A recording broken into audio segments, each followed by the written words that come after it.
Hi everyone, thanks for coming. Just to tell you a little bit about Awale. Awale is an early stage. Really, we started off as a greenfields exploration play in Côte d'Ivoire. Pretty prospective jurisdiction.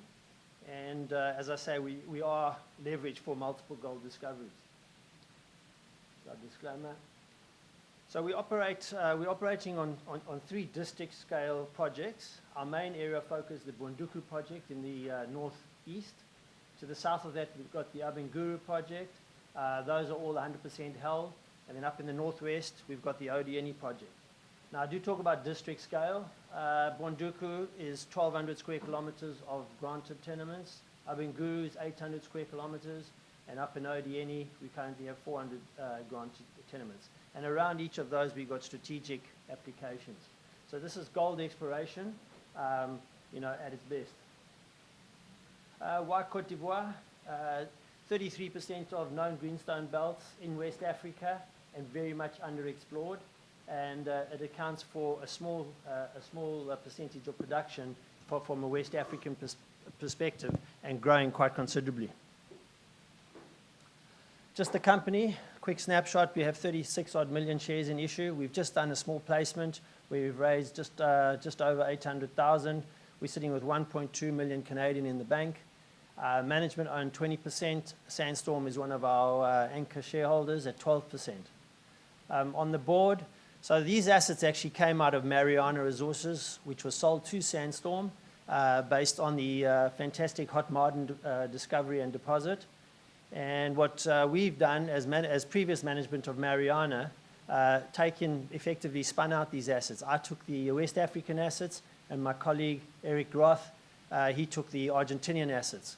So we've effectively listed 2 separate vehicles, one being Awale on the West African front and New Dimension, which is the Argentinian and Canadian properties.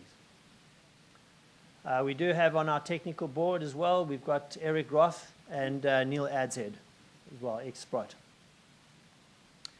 So I talk about multiple opportunities for discovery, and effectively, what we have and what we've taken. So we've acquired these assets, and over the year, we've really advanced them to the stage where we have 3 projects with significant gold anomalism, and really we've started drilling on the Bunduku project. We've got some encouraging results, and now what effectively we've expanded that to our whole portfolio. So each of our portfolio actually offers quite a significant chance of a discovery, and one that we're quite excited about. So we'll just go through those quickly. So in Bunduku, so this is the 1,200 square kilometers that we spoke about. We've got 80 kilometers of known mineralized trend. We've flown aeromag. We know the structures. We've got a large shear zone. That shear zone, that orange elliptical shape, that's effectively a 40-kilometer long strike zone of mineralized trend. We've originally focused only on the bottom 15 kilometers there that you can see, those 4 blocks. And with drilling, we've confirmed that it's mineralized. We've confirmed that depth it's mineralized. We haven't got an economic interceptors yet. However, the spacings are pretty broad, and we are still trying to understand this. So our geological knowledge is increasing quite dramatically, and as well as further extensions to this, we're coming up with more targets. So that's just the aeromag that you're seeing, and effectively the purple is highlighting the structures. And again, that 40-kilometer shear zone in the south.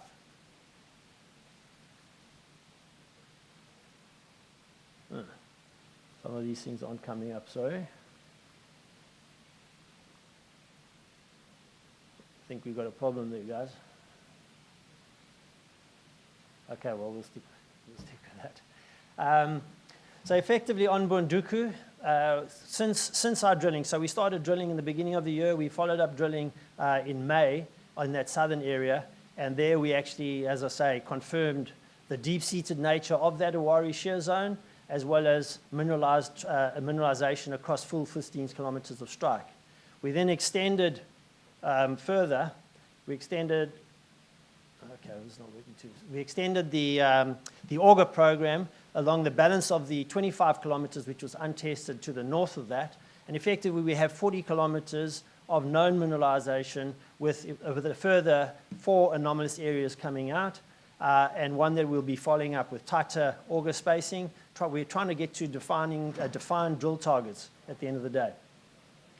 To the north, right up in the top north, we've got the Yanti prospect. Again, we've got effectively about an 8 kilometer squared soil anomaly that's been generated. Still early stage, but certainly highly anomalous that we'll actually be going in there with an auger, going to about 4 meters, taking an in situ sample and trying to define tighter drill spacing, tighter targeting for drilling.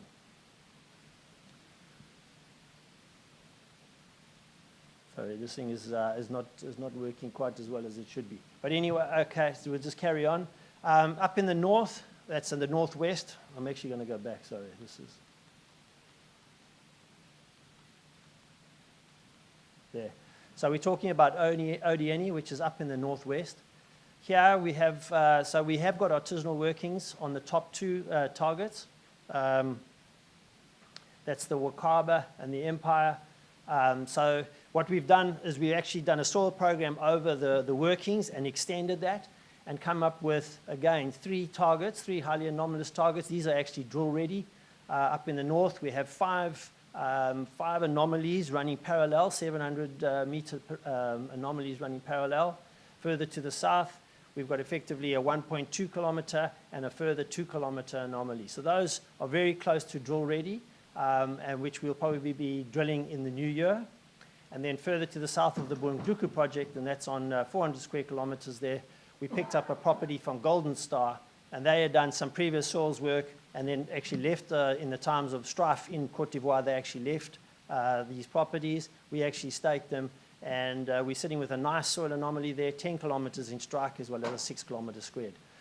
So, and all of these, I mean, there are artisanal workings, as I said, and really quite leveraged towards a discovery.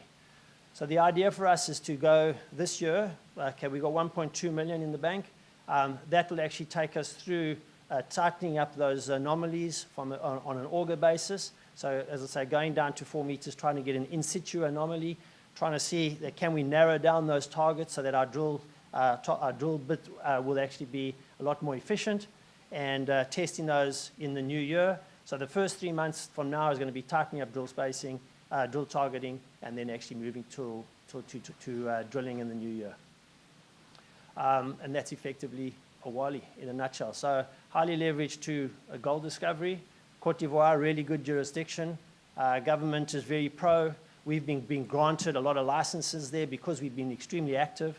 So quite advantageous as a junior, one of the few juniors that are very active compared to some of our peers in the space. And quite a compelling story in terms of exploration success. In Ghana, no, this is all in Ivory Coast, so it's all Cote d'Ivoire. So it's on the Ghanaian border, northeastern side. On the Ghanaian side, there's actually a national reserve, so very little exploration in that area at the moment. And in that whole eastern belt of Cote d'Ivoire, relatively underexplored. In fact, we're the first people to be putting drill holes in this side of the country. But as I say, gold, you know, gold is everywhere. It's a case of actually refining onto, you know, certainly contain, you know, we're finding on the structures, we're getting higher grade gold, and that's what you'd expect. It's really what you're trying to do is find the confluences and settings for a pooling type effect that we can actually get a larger type discovery. 397 kilometers square, that's the area? That's the area, yeah. You know, can I just make a suggestion for an American audience? It doesn't mean anything. If you would put in acres or square miles, I have no idea what that is. Sure, we'll take that on board next time.